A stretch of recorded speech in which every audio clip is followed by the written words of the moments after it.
আমাদের সেই ঘেঁটু গান। মিঠু দাস।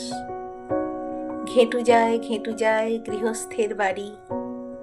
গৃহস্থ কত মধুর আবেশ।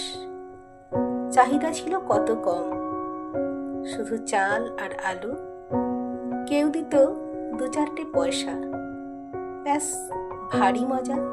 খিচুড়ি আর আলুর দম।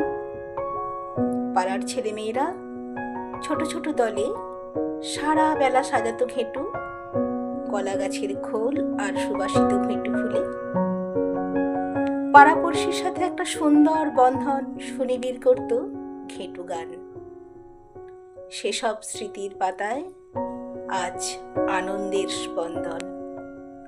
হয় না আবার আগের মতো শুভ্র, সুন্দর, সুবাসিত, স্বার্থহীন সমবেদনায় থাকি সবাই পাশাপাশি, ওই একরাশ ঘেঁটু ফুলের মতো।